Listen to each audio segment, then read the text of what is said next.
membre du Conseil permanent de sécurité et détenteur du droit de veto. Je dis bien, aucun pays de l'Afrique subsaharienne, entendez bien, l'Afrique noire, c'est-à-dire exactement comme en Afrique du Sud sous l'apartheid. D'accord? L'ONU est une organisation qui est bâtie sur le principe de l'apartheid. Contre l'Afrique, elle est bâtie sur le principe de l'apartheid. L'Amérique latine aussi pourrait invoquer ce principe, puisqu'un pays d'Amérique latine, aucun pays d'Amérique latine n'est membre du Conseil de sécurité des Nations Unies. Mais, au moins, le continent américain, qui est rattaché en un seul continent à travers le fameux canal de Panama, le continent américain, lui au moins, est représenté, ne serait-ce que par la puissance. L'Afrique est le seul continent exclu du Conseil de sécurité des Nations Unies, dans sa structure la plus décisive, à savoir le Conseil permanent. Je vous ai rappelé les trois structures, mais qui en fait globalement sont deux. Un, l'Assemblée générale. Là-bas, chaque État a droit au vote, mais le vote de l'Assemblée générale ne fait pas office de loi, il n'est pas contraignant. C'est un vote purement consultatif. On va maintenant au Conseil de sécurité, il y a 15 membres.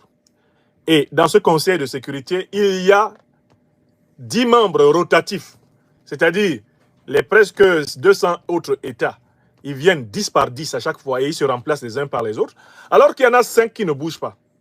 La Russie, la Chine, la France, la Grande-Bretagne et les États-Unis d'Amérique. Eux, ils ne bougent pas.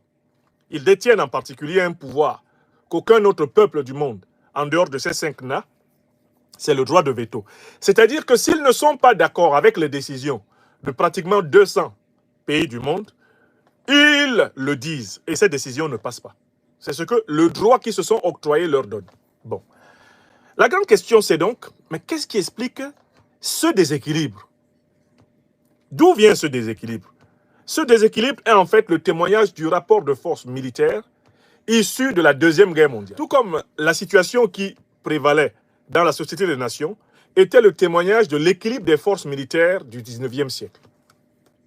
Vous comprenez? Quels sont les pays qui ont officiellement remporté la Deuxième Guerre mondiale? Ces pays sont présentés comme les pays du bloc occidental en association avec l'Union soviétique et la République populaire de Chine.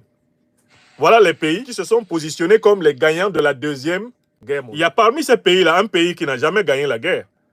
Parce que lui, il a été libéré par d'autres pays. La Grande-Bretagne n'a pas été libérée de la tentative d'emprise soviétique